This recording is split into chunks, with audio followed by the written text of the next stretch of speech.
Welcome! Today's unboxing video is going to be just a little bit different than unboxing videos that I typically do, and that's because I'm actually combining two of my hauls. One of them is really small and then the other one is all seeds. So I'm going to show you our very first Azure Standard order as well as our Baker Creek seed order. And if you are gardening this year in any way, shape, or form, ours is going to be a patio garden on a balcony of our apartment. If you're gardening at all, let me know in the comments what you're growing, where you got your seeds. I'm excited because we're still beginners at all of this and we're learning. So that's part of the reason I wanted to show you my Azure Standard order, is because I heard of Azure, or Azure, I don't know exactly how you say it. I think it's Azure, A-Z-U-R-E. I heard of them many years ago. However, I was super intimidated by the whole concept of a co-op. If you're not familiar with Azure Standard, they are an online co-op. They're family owned. They've been around for many years. And you can place your order online, and then there's drops at various places throughout the country. So there's actually a drop that's only 5-10 minutes from our apartment, and I was able to go and pay just a tiny fraction of the shipping cost that I would pay to have the weight of things shipped here to our apartment that I would have to just go pick it up where the truck did its drop.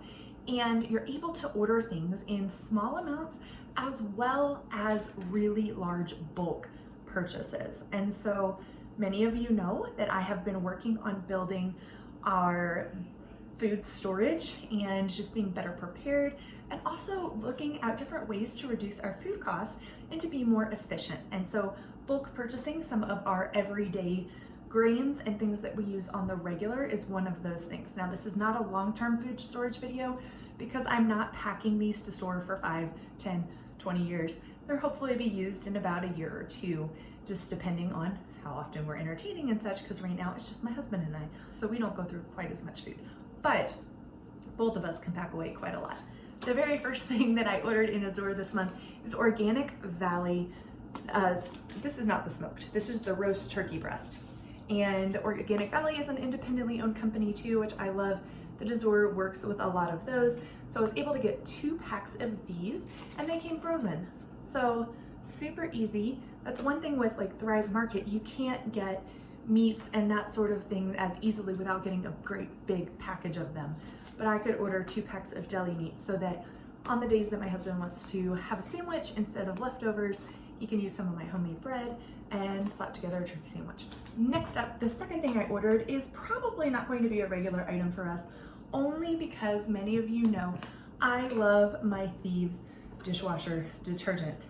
However, Thieves dishwasher detergent is out of stock with Young Living, and I had not followed my own advice and did not yet have a backup supply at home for that. So I've been using Thieves household cleaner, a capful in our dishwasher, which works fine. However, it's cleaning the dishes as far as like bacteria and that sort of thing off the dishes, right? But it's not scrubbing the dishes at all. And I rinse our dishes pretty well before I put them in. However, Thieves household cleaner is not intended to be a dishwasher detergent. So I grabbed this one. It's Wishin Automatic Dishwasher Powder. It's fragrance free. It's free of a lot of the garbage. It's the cleanest one I could find that is not Young Living. So this one I will be using until Thieves dishwasher powder comes back in stock, and then I might just go ahead and order a few of them so that we have them at the ready. Next up, whoops. Next up is our first larger bag, and then there's actually only one more item. This is 5 pounds of diatomaceous earth. Yes, 5 pounds. And if you are thinking, what on earth is diatomaceous earth? It is actually, I'm trying to remember exactly the description, but it's essentially, it's fossils that are ground up teeny tiny. And so though it's very soft to human hands and soft to the touch, it is actually very, very sharp. It's made of tiny, tiny little sharp particles. So it's great for using as pest control. You can kind of put it around the perimeter of your house. It's safe for animals. You can use it as a pest control in your home and or when storing bulk goods. So bulk goods like our 25-pound bag of Thai white jasmine rice, Would you like to see what a 25-pound bag of rice looks like? Just like this. Yes, I carried it up 3 flights of stairs to our apartment the other day, and I feel like this gives me a nice workout. So we are going to be storing this in a 5-gallon bucket. And I'm gonna walk you through learning along with me, because I promise you, I'm not an expert on any of this. This is the very first bulk food that I am storing. However, I wanted to go ahead and share with you because when I was researching it, I had to go to several different videos to try and find things, and nobody showed me all of the process in one video. So I figured somebody might be interested, because I know I was. I'm making sure this is nice and dry because I did just clean it with some Thieves Household Cleaner to be sure it was nice and clean on the inside. Yes, okay, good. That is now dry. So this is a food grade 5-gallon bucket. I ordered it off of Lowes.com. Now they're kind of tricky right now, in and out of stock, and depending where you live, it might be tricky to find them, so you may need to order and wait for them to be shipped to your store, which I had to do. The buckets aren't as tricky to find as the Gamma lids. A Gamma lid looks like this. It comes with a sticker on it, but I took the sticker off and washed this already. So the Gamma seal is going to be airtight, and it allows you, oh, that one's still drying. Ooh, maybe I'll show you the seeds first, because I want that fully dry before I put it in with my food. Yeah, so the Gamma seal is one, you may have seen these for pet food containers if you have animals. It twists and will pull off. Normally you would use a mallet, a rubber mallet, to put this on. However, we do not yet have one, nor do we really have a lot of storage space to store a mallet that we're going to use just to get a lid on our buckets, and then not for much else except for future buckets. So eventually we will likely purchase one. So last night I was doing some research on how to put on a lid without a bucket. And I'm going to show you that fun how to put on a lid without a bucket. No, how to put a lid on the bucket without a mallet, and it's kind of fun. So we're going to attempt that here in just a little bit. While that finishes drying, I'll go ahead and show you my Baker Creek seeds, and then we'll get the rice into the bucket. Baker Creek Seeds is also known as rareseeds.com, specializes in heirloom seeds and open pollinated seeds. So they're non-GMO. They may not be certified organic, but they are all heirloom, which therefore can't be genetically modified, because you have to be able to save the seed, and they produce true to form. Oops. So, or true to, I don't know the technical gardening term, true to kind, true to variety, true to seed. But there's so much you can grow on your patio, and we live in Arvada, Colorado, on the Front Range. So where we're at, there are certain varieties that will grow better, and certain things grow better in containers. One of the things I love about Baker Creek is that they kind of give you some of that information when you're going through the seed catalog. And then also, I have a garden planner that has a sliding scale on it, and it kind of shows you what to plant at what times and what works well in your area based on your last average frost date. So we're going to attempt starting some of these seeds indoors, and some of these will be outdoors direct seeded. But we have some San Marzano tomatoes, and you'll see there's kind of a theme. We make a lot of salsa. My husband really liked doing that. Last year was making his own salsa and then making our own pasta sauce, and we like salads with fresh stuff. So I thought I was trying to balance what we're growing on our patio along with the CSA we're part of, what crops they grow, and typically when those are going to be coming in, and kind of fill in some of those holes and then still be able to go to the farmer's market for just a couple things. So we have San Marzano tomatoes.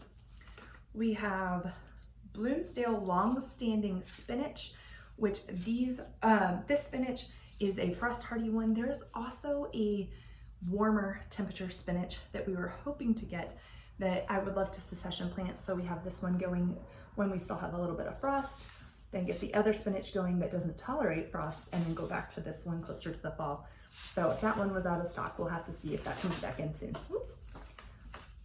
Then we have just a regular basil. It's the Emily basil. Some slow bolt cilantro, because again, We love salsas, we love guacamole. Avocados, unfortunately, do not grow here well.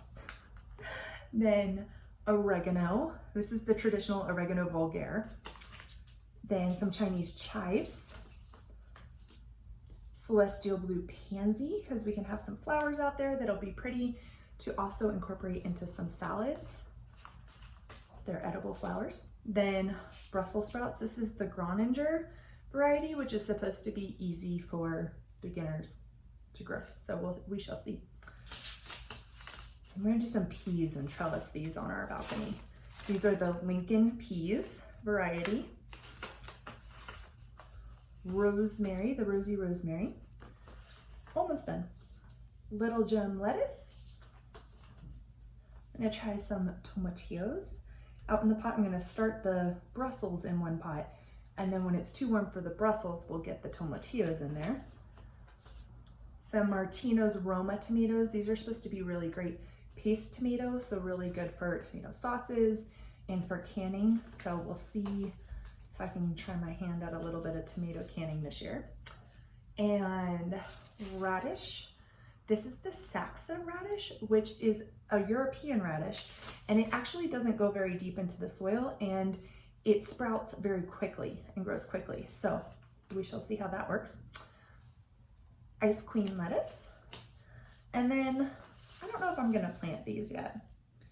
Maybe I'll do something else with these or hold on to them. We got some free seed they threw in with our order, and this is the white Tomasol tomato, and I would love to try them, but I don't think we're gonna have space on our balcony. I do know they guarantee their seeds at least 2 years for germination, so I might hold on to them and see about next year, but that's our seed collection. So now let's go back to the rice. All right, so I actually have 2 food grade buckets right here. One of them is going to be too large for the diatomaceous earth. I actually probably need to grab a smaller, like a 2-gallon one for that. However, once it's open, I'm gonna just put it in there so nothing ends up spilling out anywhere until I can get another bucket. This one here, like I said, I went ahead and cleaned it. I got it from Lowe's. The Gamma Seal lids I got from Lowe's as well. I do believe Azure Standard sells buckets and Gamma lids as well. So that is a possibility if you're looking and you want to just kind of streamline and get everything in one place. So I'm gonna go ahead and cut open, since my bucket is clean and it's fully dry. That's what I was checking for. I'm gonna cut open this bag.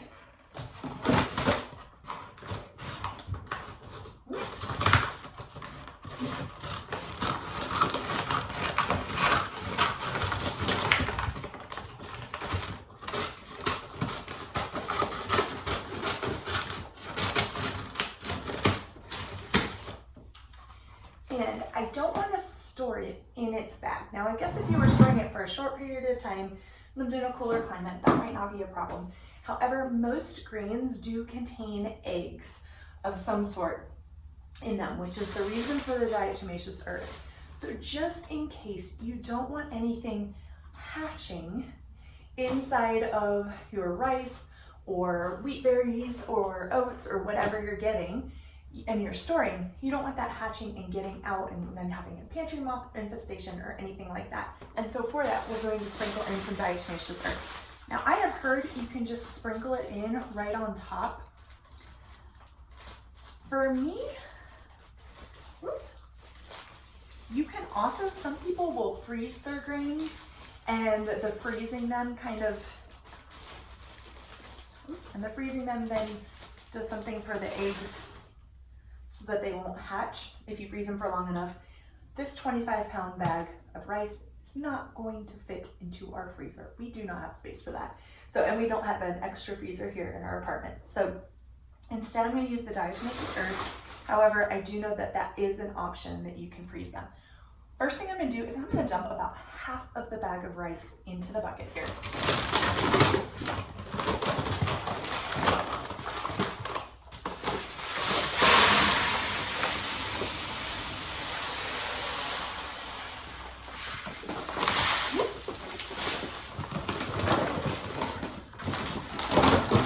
Doing my best. best not to get very much on our floor.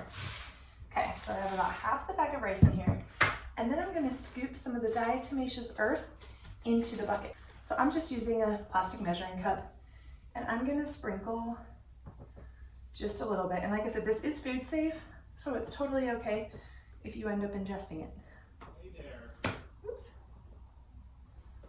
Sprinkle a little bit of that in there. And then I'm gonna take the rest of this rice and dump it right on top of that.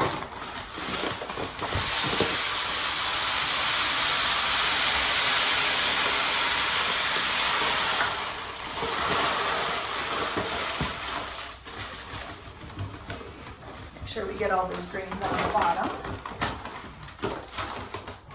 Perfect. And then sprinkle just a little bit more right on top.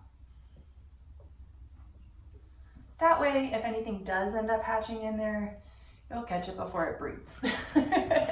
So we're gonna take now the gamma lid, and if you had followed the directions of the gamma lid and you have a rubber mallet, then I'm just checking to make sure this is dry again. It is now. Okay, so now I'm gonna take this gamma lid, bottom side down. You may have already applied this. If you apply it with the mallet, then what you usually do is you separate the ring. You separate the actual ring from the turning part, right? And you would put one on when you unscrew it. It would go like this. So you would put this on first before you fill the bucket and mallet it down. However, if you're like me and you don't have a mallet, you're gonna attempt this method that I saw yesterday. I will give the caveat that it might depend on your body size whether or not this method will work for you. So I'm gonna just place the gamma lid on there, and then, you guys, I have a feeling this is how this used to happen. Then we're gonna stand up on it. So I'm right next to my ledge so I can hold on to something with my aloe plant. Okay.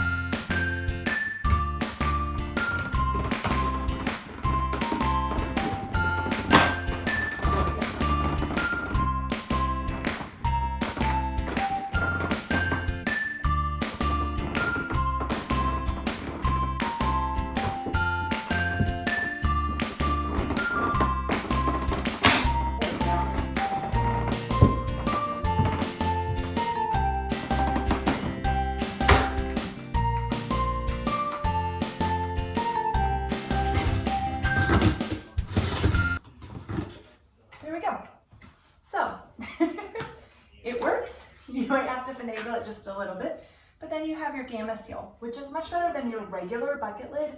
Is very difficult to pop on and off. Now, if you were storing, say, some of this for a longer term storage, one, you're probably going to use some oxygen absorbers in a Mylar bag and that sort of thing. But then you also might not need the gamma lid because you're not going to need to get in and out of it so much.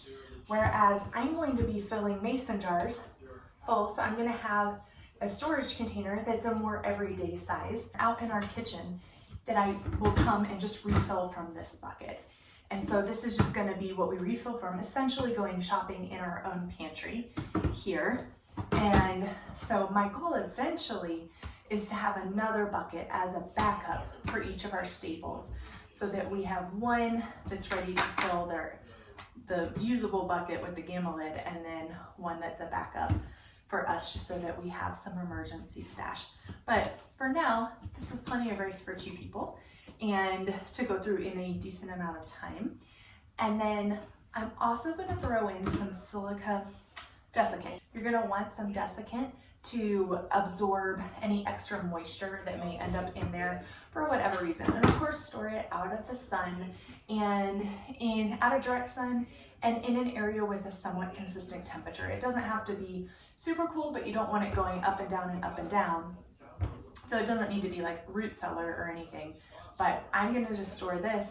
I actually have to get creative with spaces in our apartment, but this is actually gonna go behind our one closet door where I can stack 2 bins. But right now, I only have 1 that's filled, although we have 5 bins. So the desiccant absorbers, I still have to go grab mine. I have to collect them from around the house. I'm actually reusing ones that it came in some of my supplements, and I'm just gonna reactivate those by heating them up a little bit and then getting them right in here. So hopefully that was helpful for you guys, and I would love to hear if you are storing bulk foods. I'm really excited about this and to start using this, and it's really not as scary as I thought it was going to be. So I just want to encourage you, if you have been waiting because you're like me and you like to know all of the details first and it's just an unknown, go ahead and take the dive. It's worth it. I believe that investing in your family and with your food is one of the best decisions you can make, and having some really good staples on hand is always a good idea. I had no idea until recently that the Department of Homeland Security here in the US actually recommends that every American have a 6-month supply of food on hand in case of an emergency. So we are working on, as we saw last year, how our supply chain is just very fragile here in the US. So it's always a good idea to get stocked up on things when you can, and do it slowly if you want, baby steps, so that it's lasting. That's one of the things that we're working to do, is not just go out and buy 6 5-pound bags and get it, or 25-pound bags and get everything going, but to do 1 a month. And that way it's not as big of a strain on the budget to do it that direction, and ends up saving and spreading out the cost a little bit. Bought the buckets and lids last month, got the first 25-pound bag this month, and then we'll add another 1 or 2 next month. So stay tuned for the future adventures of our bulk buying, purchasing, learning process, and our gardening too. Look forward to chatting with you guys again here real soon. I'll talk to you later. Bye friends. Cheers.